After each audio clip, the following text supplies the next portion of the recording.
Okay, well, good evening, everyone. Again, this is Dr. Sedano. I'm the Director of Clinical Support and Education at Avexia Diagnostics. I want to thank you so much for joining this webinar. Now, tonight, I'm going to show you a short webinar, but a very powerful webinar, because I want to talk about, as you see on the slide, DNA methylation and cancer. And there is a relatively new test out that looks at DNA methylation and cancer, and I'll be explaining methylation and also its connection to cancer. So let's get started. Okay, and if you have any questions, by the way, there's an email on the bottom. It's info@avexiadiagnostics.com. Please write that down, and it is on just about every slide that we have. If you have questions about ordering and also ordering this lab test, excuse me, and also about this tonight's program, be happy to answer any of those technical questions with regards to the lab test, and any questions about ordering. You can just they'll get back to you at info at avexia.com. So I appreciate it. So let's take a look at this first slide.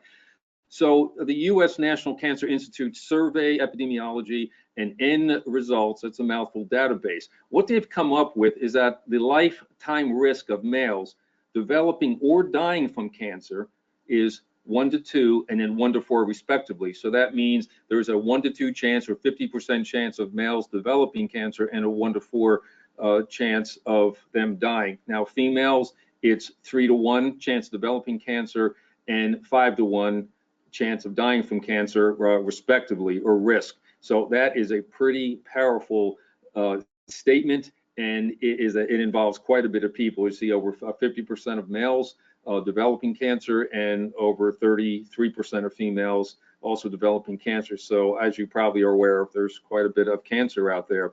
The other thing that I want you to be aware of, that in addition to those things, as it says on the bottom, there are millions of cancer survivors who are often ill-equipped to handle the special needs. That is their medical care, psychosocial, and also lifestyle issues. But the test I'm going to show you tonight can also look at the potential for cancer coming back, getting at patients getting out of remission. So this is a wonderful tool. So please hang in there with this. First, I want to talk about some of the major type of cancers, and I have them outlined on the slide. As you see, carcinoma, those are solid tumors, and they can affect almost any organ, any part of the body. They can spread via the lymphatic circulation, and they're formed in the epithelial cells. You're probably familiar with that. Leukemia, that's blood and bone marrow, and then abnormal white blood cells. Myelomas, there's cells in the body called plasma cells. Those are the ones that produce our antibodies. And you may have heard of multiple myeloma. That's that type of cancer. Next is lymphoma. That's cancer found in the lymph glands and also the lymph nodes. They tend to be they're solid tumors, and you may have heard of Hodgkin's and non-Hodgkin's lymphoma. Next is the least common, and that's sarcomas. Those are solid tumors that arise from connective tissue, such as in the bone and in the muscle. You may have heard of Ewing's sarcoma. And on the bottom, melanoma, cancer of the melanocytes or the pigment cells. So that's just to outline the type of cancers, the main ones that exist. Now, the United States Vital Statistics Report, here's another one. This is the leading cause of deaths in 2012, and also the world cancer burden. So what I've done is I've outlined the 10 leading causes of death, and I will put them in order. And as you can see, we'll start out with heart disease, cardiovascular. Next are malignant neoplasms. And as you go down the list, chronic lower respiratory diseases, and then cerebrovascular accidents, meaning unintentional, and Alzheimer's, diabetes, influenza and pneumonia, usually they're secondary causes. And then there's nephritis, nephrotic syndrome, and nephrosis. And then next is, unfortunately, intentional self-harm, suicide.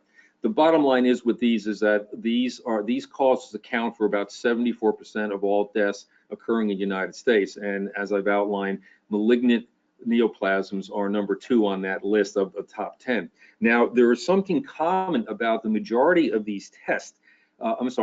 Majority of these conditions, excuse me, I got tests on the mind here for tonight's test I'm very excited about. But the commonality of these conditions is that there is chronic inflammation embedded to all of these, most of these anyway. Cardiovascular disease, neoplasms, chronic lower respiratory disease, cerebrovascular disease, Alzheimer's, diabetes. And I'm going to show you a connection between inflammation and also increased risk of cancer that you can possibly pick up So just hang in there with that. So now I want to turn your attention to the genes. Of course, the genome is all the genetic information embedded in the nucleus of the cell. Now, genes are either turned on or turned off. That means that they're either expressed or suppressed. They're working or they're not working. And next is what's known as epigenetics. Now, epigenetics basically is, I'm going to read this definition and give you a simpler definition. So epigenetics is a mechanism for regulating gene activity independently of the DNA sequence that determines which genes are turned on or off in a particular type of cell, in different disease states, and in response to a physical stimulus. Now, a simpler definition of genetics is that there's a relationship between our DNA and the environment.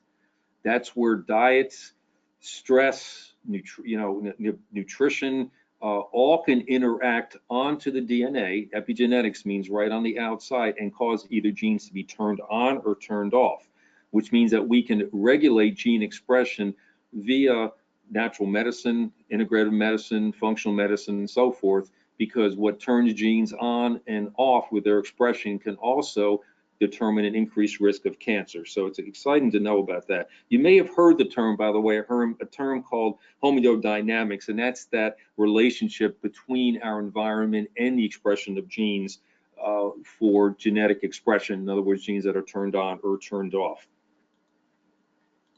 Okay, so now tonight's big topic is methylation as it relates to DNA and as it relates to the risk of cancer. Now, before I can start getting into the DNA methylation and all that, I want you to realize that there are two types of methylation. You're probably familiar with the methylation that's talked about a lot, that converts homocysteine and other substances to methionine. And that's also which you can test for with SNPs and so forth. But and the reason for that type of methylation, that synthesizes our DNA. It helps synthesize proteins and also neurotransmitters. So you're going to see a lot of that in the literature. Now, DNA methylation is different in that the methylating the DNA, putting a methyl group on there, that's involved with turning genes on and off. In other words, the genetic expression. And as you can read on the bottom, DNA methylation is probably the most widely studied epigenetic mechanism in relation to nutrition. And that's where you can make a big difference in checking methylation on the DNA and seeing whether the patient can be nutritionally supported or not because of DNA expression. Now, this will all be cleared up in a few slides, so hang in there with me.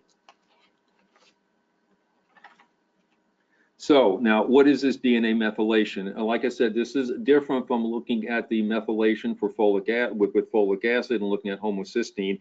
This is methylation right on the DNA, which allows for the gene to be either turned on or turned off. Now, methylation is a normal process within our DNA, and it occurs when methyl groups are added to the DNA. So what you see on the slide is a strand of DNA, and then you'll see right here, let me use my pointer, there's a methyl group that's attached right here to one of the bases, right, cytosine, and right here, and then cytosine goes to guanosine right here, as you see here, and I'll be talking more about that. Now, this helps regulate gene expression. Now, I won't get into the major details of how this happens, but the methylation, just realize that we can look at the methylation of the DNA as it relates to turning it like a light switch on and a switch off. So definitely keep that in mind. Now, just as we continue on here, as you look at this part of the DNA strand, now the DNA methylation takes place at the cytosine, like I said, and for those who want to get a little technical here, it's located 5' to guanosine, which is, let me get my pointer out, here we go, right here. This is where this occurs. And the technical definition is DNA methylation is a covalent addition of the methyl group to the 5-carbon position of the cytosine bases to guanosine bases. So we're going to be talking about that on the next several slides, that you're going to see this group right here, the cytosine to guanosine and methylation. That's what's important, and that's what's important to this test that I'm going to be talking about, which is looking at methylation and the risk of cancer. So this is a great slide because it shows an illustration of normal DNA methylation. This is a strand of DNA going across here that's normally methylated. And this is what a strand of DNA looks like in a cancer situation, right across. So that's just basically a strand of DNA. Now these little, they look like little lollipops here, as you see here. Let's go up to the top and take a look at what those are. The ones with the open circles are unmethylated, and that's the C, P, and P is phosphate, G, that I just talked about. C, cytosine, G, phosphate, and C, cytosine, P, phosphate, and G is guanosine, and phosphate's in the center, and that is what's known as a dinucleotide, just like you saw in the previous slide. Now this is unmethylated, and when they're methylated, they fill in the little circle or in the lollipop, and that's which is the air, and that's really what's important as it relates to this test that I'm going to go over. Now, what you have here is when we look at the normal DNA, what's known as the methylome, again, this is a little piece of the DNA going across. What you'll see here is that majority of the DNA in the normal situation is methylated by a spot here and here, here, here, here. They're all filled in as you go across. These right here are called CPG islands. That's where the cytosine, guanosine kind of group together, and that's an important location. You'll notice that they are unmethylated here, okay, in the normal DNA, as opposed to looking at the cancer DNA methylome, where those areas become methylated. And that's going to become extremely important as we look at the next slide. But just for to look at this particular test, the CPG islands, okay, there's usually grouped in 3 or 4. What happens is that under normal situation, they're not methylated, meaning that they are turned on. And that means that the tumor suppressor genes are activated. What happens in cancer is that you'll see that a lot of these CG dinucleotides become unmethylated here and here when you do the comparison. I don't know if you can see that or not, just take your time, okay? And then you'll start to notice that the islands, when they're grouped together, become methylated. What happens here is that there is what's known as global hypomethylation. In other words, say the patient does not have enough methylation, enough B12, folic acid, and so forth, and then the DNA will show this global hypomethylation, but the islands are now exposed to becoming methylated, which turns off the tumor suppressor genes, therefore increased risk of cancer. I know that's a little confusing, but that's really the take-home message here. So this is just a further explanation of that, but I want to get into these little islands when they're grouped together. When the cytosine is grouped with the guanosine, when you see that in like 4, there's 4 of them right here, that's called the island. Again, that's where the housekeeping genes take place. Now, if they are turned off by methylation, which you see down here, right, what do those housekeeping genes do? I already told you that when they get turned off, all of a sudden the suppressor tumor genes are now, cancer genes are turned off, right? DNA repair becomes turned off. Growth signaling becomes turned off. Programmed cell death becomes turned off, all leading to this particular pattern of cancer DNA as it relates to methylation. So once again, just for clarity here, what you'll see here in this blue line on the bottom, it is what they call global hypomethylation. The standalone CG dinucleotides become unmethylated here, as opposed to looking up here and then here. The ones that are just standing alone, they become unmethylated. As you see here, there's essentially global. And that exposes those islands where the housekeeping genes are to become methylated, to be turned off. And that's where it's hypermethylated. Those are the ones that are hypermethylated. Those are the ones, like I said, that will be, what happens is that the tumor suppressor genes get turned off. So in other words, increased risk of cancer. The housekeeping genes, the DNA repair gets turned off, growth signaling gets turned off, programmed cell death gets turned off, so the cells keep growing and growing, and is not the definition of cancer. So I know it's a little confusing, but that's really what we're looking at here. Now, I brought over the next several slides some studies that they can pick up this circulating free DNA and see if it's methylated or not, to take a look at an increased risk of cancer. Now, remember, like I just said, cancer exhibits at least 2 types of methylation defects, the hypomethylation globally and the hypermethylation of those islands. So definitely keep that in mind. Now, in this study here, this was done in 2015, and it's circulating free DNA as biomarker and source for mutation, and this is to detect metastatic colorectal cancer. The take-home message in here is that in the serum and also in plasma and other body fluids, they can pick up free cell DNA, and then they can do an analysis on it. And what they found out that this circulating free cell DNA, now where does that come from? Well, the cells break, they break open, just like it says here, that it is normally actively released from normal cells, but also deceased cells, that they can pick up this DNA, and particularly from tumor cells. They can do an analysis on it and use that as a biomarker. And that's what this test that I'm going to talk about a little bit later, it's called an IB gene test, does.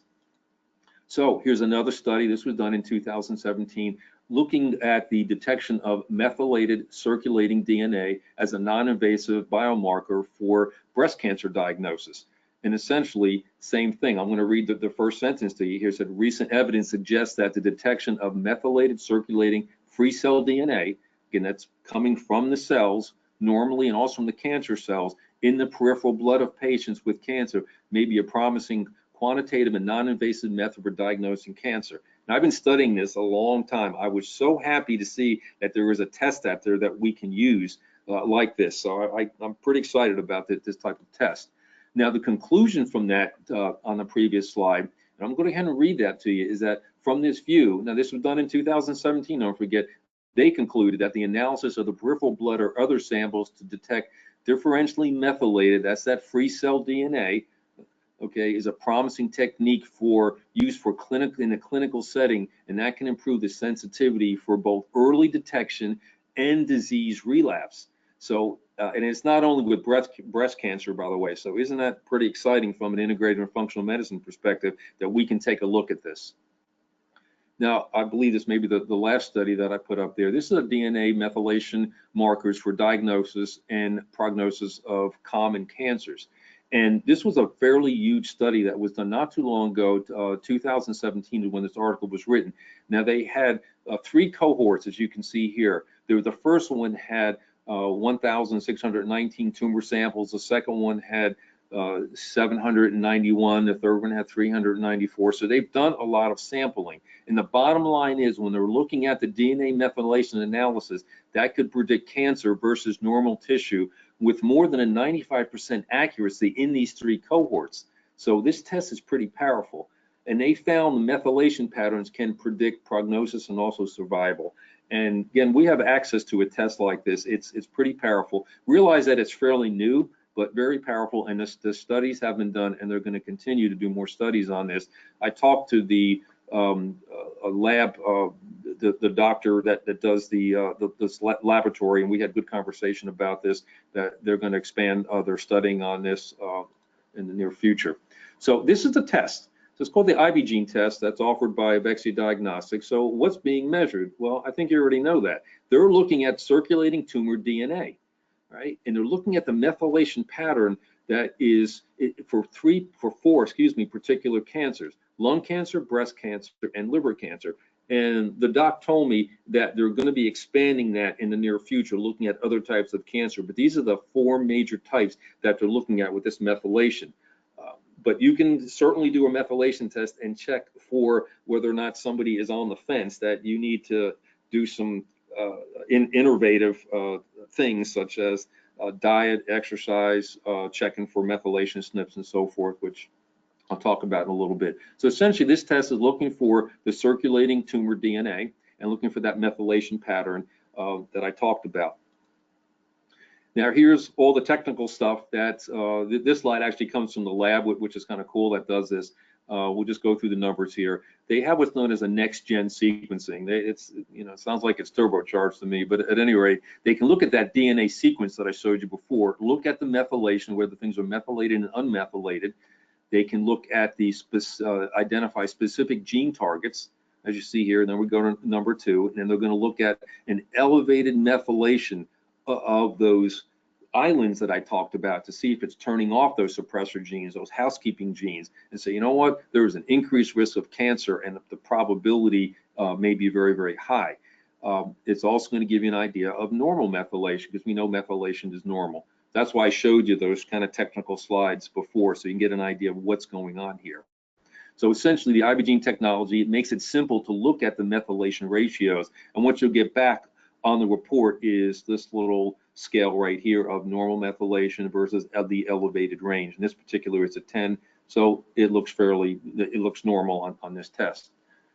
Now, here is what the doc had told me at the lab, is that other cancers may result in an elevated score. Now, they're going to be looking for other cancers other than the 4 that I already pointed out, the breast cancer, colon cancer, liver cancer, and lung cancer, because these have been validated. Other cancers have been not, but realize that these may not exist, but other cancers may exist, and they're doing more studies to validate other cancers, and the research is ongoing, as you're probably well aware of.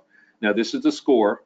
Like I showed you before, there's a score of 10, and 20 is right on the fence there. 20 is positive for an elevated range, indicating that the circulating tumor DNA is very high in that individual. The question becomes, by the way, so if you're 19 or below and you say that's normal, and they're like 1 tick away, you really want to monitor those patients very, very closely, and perhaps do some of the tumor marker tests, which are also offered. We offer that at Avexia Diagnostic as well. If you suspect there's liver cancer, cancer of the ovary, or if there's a patient history. So that's what you do with those ones on the fence. They had a score of 18, 19, somewhere where, yeah, it's normal, but it's really pushing. They're kind of 1 tick away. That's what I suggest. Or looking or doing this test again, maybe in 3 to 6 months, and see if your recommendations have helped improve methylation on that individual. So what you have on this is the requisition form at Avexia Diagnostic. Oh, I'm sorry, excuse me. This is a sample test report you'll get back, by the way, which I've already showed you right here. So patient's name on the IBgene test, and that's what you'll get back from Avexia when you order this test. So things that you need to know about the test in general, just some of my own housekeeping here, is that it's a blood draw. You don't need to freeze the blood. You don't need any dry ice. There's no centrifuging, no fasting. And you definitely want to ship these kits need to be shipped. Be aware Monday through Thursday, because it needs to get to the lab. Because in the tube are solutions, and probably that are called DNA stabilizing tubes. They put a solution there to stabilize the DNA so they can do analysis of methylation. So be aware of that. So like I said, it's a simple draw. They need to do 4 test tubes, by the way, so you're definitely going to have to tell your patients about that. No centrifuging, no dry ice, just get it out, and you'll ship it out on, take the test either Monday through Thursday. It needs to be out there because shipping it on a Friday, it's going to be too long and the blood may go bad. You don't want to go through that. It may not be usable by the time it gets there on Monday. So why would you want to do a test like this? Because number one, there's measurable amount of information about cancer. It's highly accurate. 2, it's a simple blood test. It can actually give you a baseline. Like I said, if you have a patient that has a score of 19, you can go back and redo it in 3 to 6 months or so and see if that score went down with regard to methylation. That is a preventive thing to look for cancer and cancer prevention, I think. Now I have it here, and certainly in very highlighted here, the goal, one of the goals, early confirmation. And I'm going to read this line to you here, this sentence here. This blood test is an adjunct clinical test that is intended to be based on an independent medical judgment of the ordering clinician in conjunction with the patient history, physical exam, and results of a standard of care testing. So please keep that in mind. Okay. So the summary here, here's the test description for cancer prevention, cancer confirmation. Measurable amount of information about cancer. Avexia had told me that they set the price at $400. Good sensitivity and specificity. These are the cancers that it's been validated on. Once again, the breast cancer, colon cancer, liver cancer, and lung cancer. But if the patient does not have those and the methylation is up, they may have cancer elsewhere. At least you need to address the methylation problems in that patient. Now, again, usable information about cancer. You can get a baseline and for early confirmation, like I said before. So this is the requisition form you'll get from Avexia, from us right here. You'll fill that out, and you'll get the test kit back, and they will guide you through at Avexia. And here's how you would order the Avexia kit. If this gets confusing, just call Avexia. I'll give you the numbers, and I'll give you the website and also our email, which is on the bottom, info@avexiadiagnostics.com. But if you're able to navigate through, it's fairly simple. If you're a client, just log in, get onto your account, click on the test menu, step 2, then look for the search for the IB gene test, which is step 3, and then just click the order, click the button, and then you'll be able to fill that out and place the order, and you'll get a kit sent to you. And of course, I'll leave this up for a moment or two. This is all the contact information. Okay, that's the website. And for those of you here, this is the one that I mentioned several times. And if you have questions about this webinar, about the test, or technical questions, please use that email. Again, this is Dr. Sedano. I'm so honored to present this particular test. I think it's a very powerful test, relatively new over the past couple of years, but very, very powerful. Just thank you so much for listening. Have a great evening.